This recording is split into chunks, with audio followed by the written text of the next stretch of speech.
Hey guys, and welcome back to Betwixt the Books. We are here with a review for you today. I know, shock and awe. It's been a couple of months since we've done this. And actually, it also checks off one of the requirements for our buddy reading challenges for the year. We challenged ourselves to read specifically a queer historical romance because we've read queer romances before in the past, and we wanted to add a little bit more difficulty to the challenge. So today we are going to be, what's better here? Today we are going to be talking about A Lady for a Duke by Alexis Hall. Gretchen has read from Alexis Hall beforehand, but I have not. So this was my first from this author. We looked it up beforehand. The author uses all pronouns interchangeably, which I love, the chaoticness of all of them. So he, she, they might be used in reference to Hall at any point during this video. Promise we're not misgendering. That's literally the gender that they have requested of us from their website. So that's what we're going with. Just going to start that out. If you did not know, this one is a trans historical romance. I will give this to Gretchen to give you a bit more of like a plot overview so that you can hear about that. Then we are going to do our always spoiler-free overall opinions. So if you want to hear nothing about the book, you can just hear overall what we thought of it. And while the rest of our review is technically spoiler-free, I get some people just wanting to go in blind. So if you want to leave after that point, we get it. But we always will give an overall opinion at the beginning of the video, so stick around for that at the very least. So this book opens up with introducing us to Viola. And she is working as a lady's companion. But normally, ladies' companions are just like people that are hired off the street. And you learn pretty quickly that the woman that she is a lady's companion to, Lady Marley, is someone that she refers to as her sister-in-law, rather. And Lady Marley's son, little Bartholomew, refers to her as his aunt. And it turns out, surprise, that little Bartholomew's father, also called Bartholomew, but called Badger throughout the book, is Viola's brother. And so you kind of get the sense that there is a interesting situation going on here. Viola loves to dress to the nine. She always has a beautiful embroidery on all of her dresses.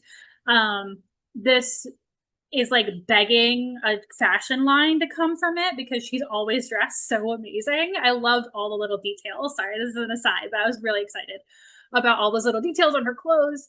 And Lady Marley tells Viola, as they're sitting doing embroidery and just like hanging out, that they've had a letter from someone named Miranda. And immediately Viola's like, no. Come to find out that Miranda is the little sister of someone who used to be Viola's best friend in the whole wide world, a duke by the name of, technically Justin DeVere is his name. None of that will be used basically throughout the book. He's basically just referred to as Gracewood. And come to find out that Viola went off to war and got herself presumed dead so that her brother could take on the title of Viscount Marley. And she has been living as her true self for the last, I think it's like 4 years or so. It's been a number of years.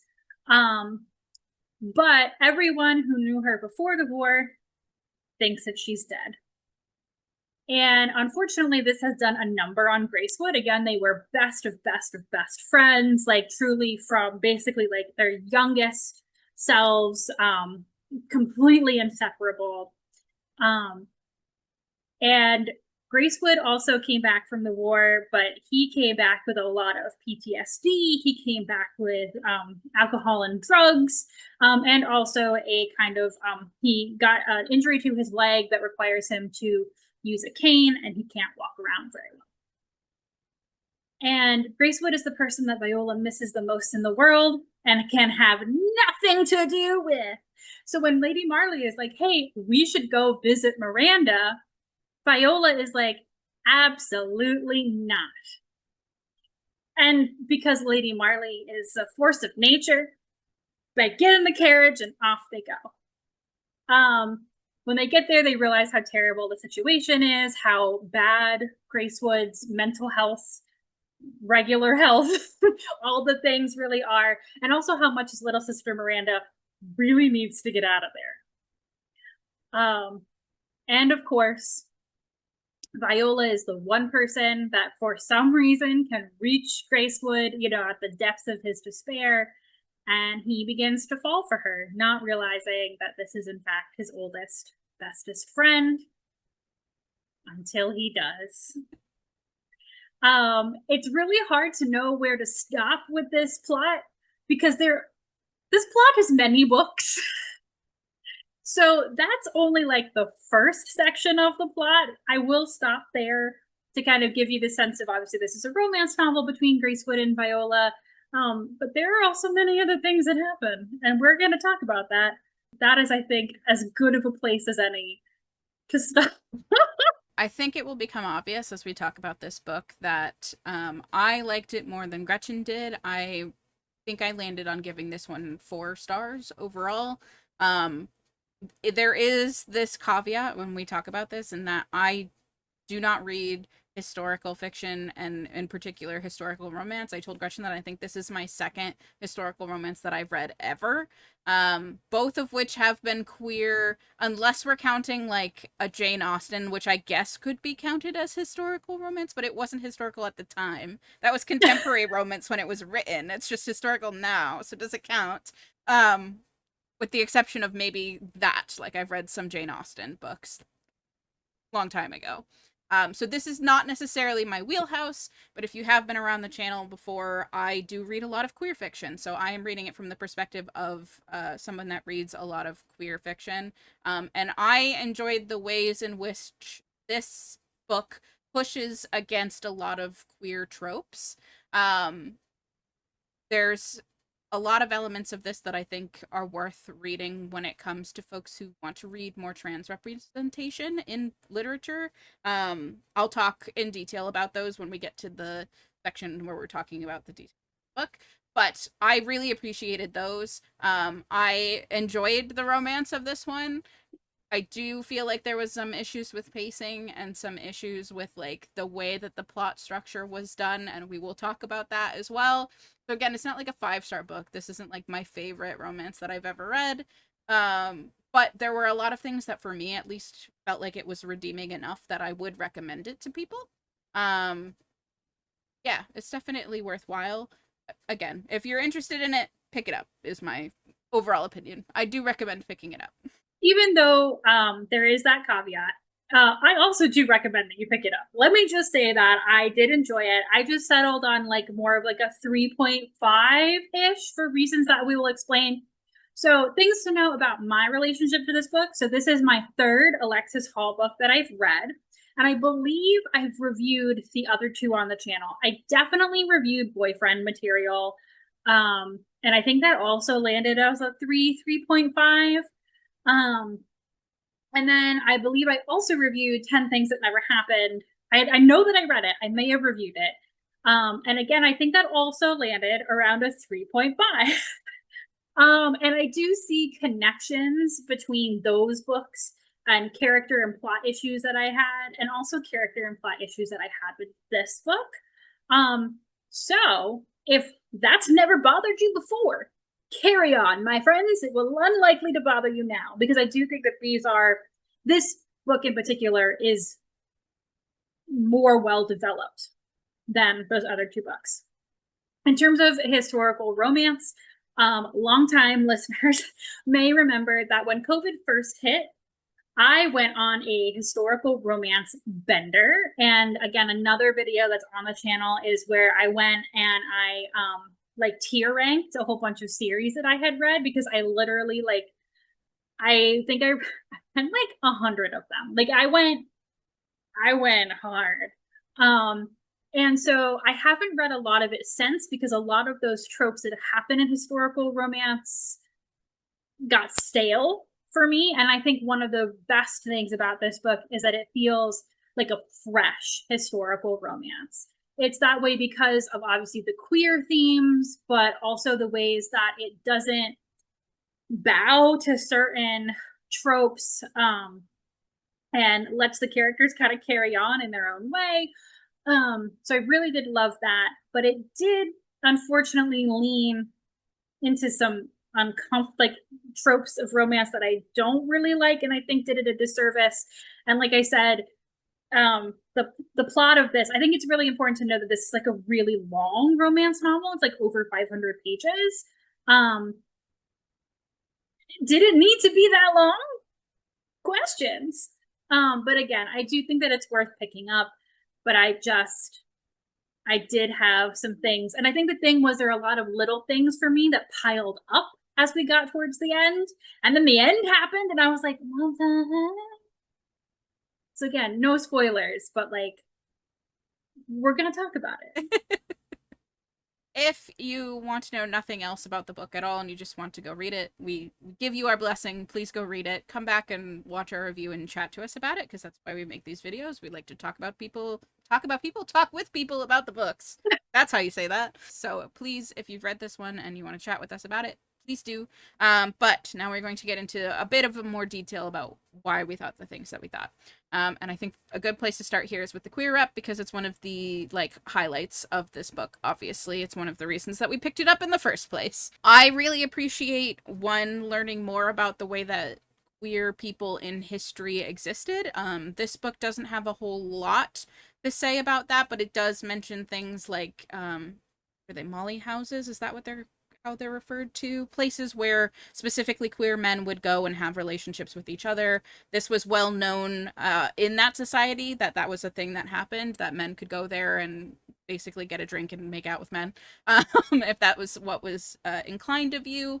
It was used in this case from Gracewood as like a why would you want to pretend to be a woman if you, which is not what transness is. And it gives Viola the ability to explain that no, it's not because I just want to have a relationship with men, it's because I am a woman. Like, I have always been a woman, this is who I am, and I can finally now live that life with no outside judgment. I'm now allowed to be an anonymous woman. Like, it doesn't matter anything else about me. I don't have any other pressures. I can just live the life that I want to live, which I appreciated.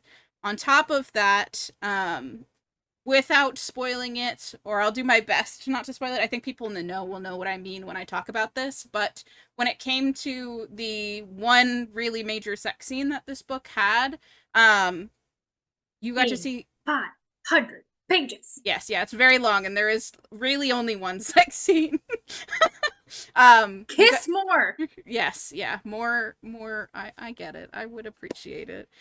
But Viola does not have bottom dysphoria, which is something that I don't get to see a lot in trans books. I feel like is a lot of representation for people who have overall in general dysphoria, because it is one of the elements of being trans. But it was really refreshing to see a book where Viola didn't have bottom dysphoria, and therefore used her the unique parts of her body that maybe most people of her gender would not be able to have or use or do, actually appreciate them and use them to their fullest. I'll leave it at that. Like, if you don't know what I'm saying, read the book and you'll understand what I'm trying to say here without spoiling it too much. But I really appreciated that. There is a lot of representation for folks who have very strong bottom dysphoria, and it's nice to see that not all trans people feel that way. I just appreciated that. So it was really good. There is also a couple other characters in the book that are different flavors of queer. Gracewood's sister Miranda is figuring things out. She's not sure what her sexuality is. She doesn't seem super interested in boys, but she's also curious about relationships with women. I wouldn't be surprised if Miranda turns out to be ace too. Like, there's a reading for that as well, because she's more so curious about what it feels like to do kissing than she is about being actually interested in kissing anyone. So there's that representation. There is also representation in a character who's referred to as Stevie, who is a widow, who is well known for preferring the company of women among the women here. Sort of to her detriment, like, it's sort of looked down upon by a lot of people, but she owns it. And she isn't sort of outcasted by our main cast, so at least there is that. But she does sort of have rumors around her about that. So if you're looking for a wide queer cast, that's here. There is also representation of ostensibly a straight man, Gracewood, who has done a lot of things that some straight men would say are not entirely straight. So that's some representation for you as well if you would like to show that um, any sex with a woman is still straight sex, no matter what kind of sex it is. There is that representation as well. So, as a romance novel, the first thing you're going to look for is this good? Is the romance? We would both like to put our stamp of approval on the yes. We have our own reservations, but generally the romance is really, really well done. It's definitely something where, when Viola and Gracewood are first together again, I think it's definitely something about like souls recognizing souls, right? And like these two people who've always just felt so comfortable with each other. And that, that's not necessarily like romantic, right? It's just like this other person that you feel just so completely comfortable with. Um, and even though Grace was like, why do I feel so comfortable with this person so quickly? Yeah. He's like obviously really confused, but it's just like very clearly a relationship where they are just like very simpatico, like outside of like um any of the romance at all, which I think is a really wonderful, because I have that backstory. It's like I wouldn't call it a second chance romance necessarily, but like it's the same feeling I get from a second chance romance where I'm not like, oh, they just locked eyes with each other and they're already into each other, which is like something that annoys me. It's like, oh, there's like this very present feeling of their past that makes this like, because it's quite a strong connection quite immediately. Um and it just makes it a different sensation than like lust at first sight, which is something that definitely irritates me. Um, and we discussed at length, how Gracewood comes to find out that Viola is his oldest, dearest friend, and it's not something like obviously it's something where he has to like have that realization, but if you're worried about that, what I would say would be like he just pretty quickly comes to he's like, I've always loved this person in some form or fashion. And now I can also kiss them. And so let's go. Um and so like that was handled like really well. Um I would say it's and very similar to like a I want to say like a friends to lovers type thing, but like any of those books that have that scene where it's like, oh, you finally see the character for who they are, and you've mm, always like loved them in a friendship way, but it's like, oh, actually they're really beautiful and I want to kiss them. It was less of like, oh, now I get to kiss them. It's just like, oh no, I've never actually seen the whole, like it's like this person was foggy and I was just getting bits and pieces of them and I really liked what I was getting, and now I'm finally seeing this whole person and loving all of it and into it, and I'm here for it. Yes, okay, let's go kiss. yes, this book is all the tropes all the time. For good and for bad. Um so in that vein, one of the issues with this book is kind of like the plot happening around the romance is not always working in service of the romance, which annoyed me. In the sense that there was so much going for the romance that I was like, why you shoot yourself in the foot, book? And so like one of the things is like, in the beginning, they fall in love very fast. And like I said, I was okay with that bit. Because I was like, oh well, because souls recognizing souls, like it's that. But then like how fast Gracewood is like, marriage. And I'm like, okay, bro, like I'm gonna need you to turn it down. And then, like I said, there's like this period where they're at his estate. And then without spoiling anything, there's like a period in London But that is also broken up into several separate plots. And then it's just kind of like, even though this is a dual POV novel, which I think is important, like it's not just Viola, you also get Gracewood, because both of them do have to have like a lot of internal processes. Even if it's just like Viola does struggle with the fact that, you know, previously she had a lot more freedom technically in society, right? Class wise, expectations wise, to go do more things. And she had to give that up to live as her true self. And, you know, now there are other expectations that are boxing her into certain things. So even though she's living the way that she wants to live, it has changed that. And I really did appreciate that. And like I said, Gracewood, you know, coming to terms with his oldest, dearest friend being Viola and what that means and all that type of stuff. A lot of that extra stuff didn't need to happen, guys. This is a long book. It could have just been focused on them. And then, especially towards the end, the book is like, and here, and here, and here, and here, and here. And like stuff happens off screen that is then supposed to matter. And I'm like, I don't even know what just happened. But anyway, Michaela's going to talk a little bit more about that. Yes. But yeah, the romance, good. Plot doesn't always help. Yeah. I think that this is a symptom of the author being very cognizant not to have what would be the most obvious plot for this book, which would have been somebody finding out that Viola is trans and then outing her to everybody. Generally, that's what the plot of this type of book would be.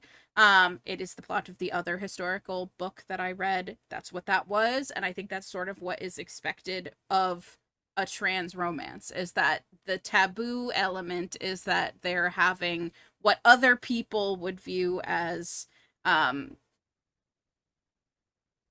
same-sex relations, or trying to get around the rules that are there when it comes to same-sex relations, and they then want to out somebody in order to prevent the relationship from moving forward, which does not happen here. And again, and neither does the third act breakup, right, which I think which is very important. Yes, we're avoiding both of those things, which neither of us would have appreciated either of that happening. But that does then mean that the climax of the story, when it comes to action, not so much the relationship, but the action of the story, is about the third party characters. It's about Miranda, and it's about things that are going on there. And anything leading up to what is happening in these scenes happens to those characters whose heads we are not in, and therefore they feel not as important and kind of out of left field. Like, it's not that they weren't telegraphed, like those things, the breadcrumbs were there for what was going to happen, but because they are not happening to our protagonists, they feel less important, and like, they, why are we reading about this? Like, this should be its own book, essentially. Like, why is this happening here? It doesn't have the same weight that it would if it was happening to the protagonists. And we talked about whether it would be better if it happened to the protagonist, and it probably would have been stronger just because we're in their heads, but at the same time, it doesn't make sense to happen to these characters, if that makes sense. So the ending is a bit out of left field, a little bit. It feels kind of pointless, and especially for a book this long, why are we reading this and why does it need to happen? I did make the argument that it is meant to push them from the place where they are at to that final step that will allow them to get married, because the thing that is stopping them from being married is the societal expectations and what they believe their own place in the world to be. And they did need a push to get there. We just don't necessarily know that this was the correct thing to push them to do it. So one final thing, just to kind of give you like an example of sometimes how this plot picks things up and puts them down. Like the ending is the reverse of this, where all of a sudden it has picked up these characters and you're like, yeah, they were mentioned, but like I know their name. Yeah. What is happening right now? Is that I mentioned in the beginning that Gracewood has a lot of PTSD, and he has dealt with that and his injury, and the grief that he feels from, he thinks he got his best friend killed. by both drinking and a laudanum problem. Now, laudanum is just, it's an opiate. Um, and one of the discussions in romance is this unfortunate thing that will happen many times when like something like this or like a mental health issue generally is brought up, and it's like, oh, when you find your person and you kiss them, these issues will go away. And I've talked about this in a number of books, um, and in particular always trying to highlight when books do that well, because it feels so harmful to tell people who continue to struggle with any of these things that, like, oh, well, you know, why didn't your person fix it? Like, why aren't you fixed? When that's not actually how any of this goes. And so in the beginning, you're introduced. I mean, Gracewood shoots a gun off at Viola and Lady Marley when they first arrive because he thinks they're ghosts. Okay. This guy is very deep into this drug problem. And basically, after he talks to Viola twice, he's like, smash the bottles of laudanum. The alcohol thing I don't think really ever comes up again. He mentions in one scene that he is restricting himself to only drinking 1 drink a day and only with another person, never on his own. Later in the book, but that's the only time I think it's. Yeah, one sentence. Yeah. One sentence, guys, about this previous addiction. It's fine. But in particular, the laudanum, again, it's something where he does mention it when they go to London. He mentions that there's like one sentence where he's like, oh, it's easier to get here. There's another sentence, which is the same paragraph, where he's like, it's hard to go shopping for Miranda's debut and see all this like flashes of brown glass everywhere. But there are very specific scenes. He has like a flashback at one point, where the fact that he was so dependent on opiates for so long to handle, again, not just his PTSD, but he is in constant pain. Like, he has a very significant injury that means like after walking around for like a limited amount of time, he's in pain. And it's like really never brought up again. And again, this is always something for me that I just kind of like flag in my head is like, just, it's problematic to me, especially when it's kind of like, well, why did it didn't have to really be in the plot? I don't think that he had a laudanum addiction. If it was just kind of going to be a device in the beginning and then just kind of fade out. And this just kind of goes back to wrap it up as a whole about like, in a book this long, there are so many of these details that are picked up and put down or like grabbed out of the corner, and it's like, surprise, and you're like, what? That it just definitely, like I said, enough of those little things throughout the book. None of this addiction thing is a little thing. It really bothers me when romance, because there's so much discussion about this in the romance community, about this being an issue. I don't like it. But like other little like plot things that kind of go like, are like whack-a-mole. It's like, boom, hello, where did you come from? And then where did you go? Yeah. So yeah, I recommend it. I think that it's doing wonderful things. I think that it plays with, you know, it's a queer romance, but it plays with queer tropes. It plays with romance tropes. It like marries a bunch of them together in a way that feels really fresh and fun to read. It just needed some better editing. That's what I'll say. Common problem in all of publishing right now across the board, not just this one. It just is what it is. So yeah, we're ending on this negative note. We don't want you to come away from this video and feel like that we didn't enjoy the book. We obviously did. And one of the reasons that we are so critical of it is because we did like it and we saw the potential in it, and it did do so many things well that when it has these things that really take away from us being able to give it something like a 5-star, we're a bit maybe more critical than we would be with something that we just felt was fine. So take that with you, that our nitpickiness is, it's not even nitpickiness, it's just the things that were negative of it have a bigger impact on us because we wanted it to do well. perhaps is how we would say that. So yes, we do recommend it. We do think you should go read it. I mean, I was on the website looking at all of the things, and Alexis Hall has plenty of books that are coming out and planning to come out, even possibly spin-offs in this world. So there may be more in this series coming for us that might be interesting to look at as well.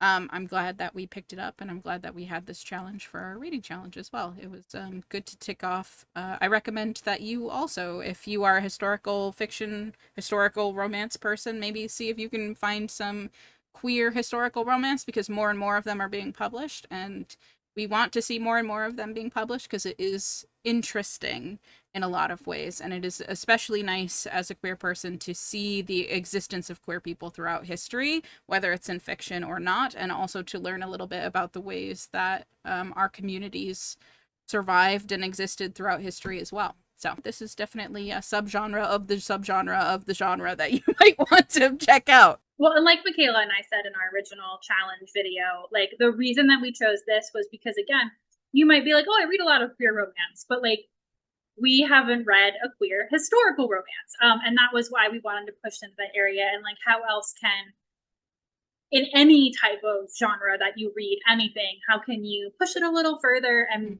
even though you might think, oh, I read a lot of this, like, is there a way that you can diversify that reading a little bit more? Which is, we have so many examples of that in our challenge for this year, which we're really happy with. And so we, you can check out our challenge as well and see if you'd like to do that. In terms of things that are coming up for us, we have another reading roundtable coming out this month.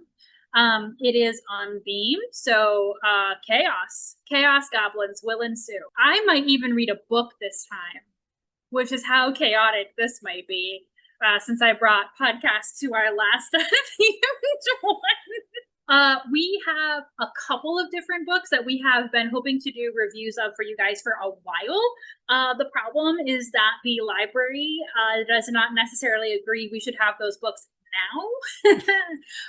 So we are not quite sure, will we be bringing you incredibly emotional nonfiction? Will we be giving you another romance novel that we have not liked the rest of the entire series? We don't know. But if you would like to ask Libby for us, that would be super great. You will be doing something. And then we do have a themed reading roundtable in August. That will be to read a book that reminds you of your childhood. We hope people will interpret that as they wish, whether it is to reread a childhood favorite or to read one of the excellent children's, middle grade, whatever books that are out there now that give you some sort of sense of nostalgia or something like that. We don't know. Do we know what we're reading for that roundtable? No, I don't know what I'm reading for the roundtable for July. So all of August is a mystery, and we hope that you will join us when we figure out what we're doing. We will see you then. Bye.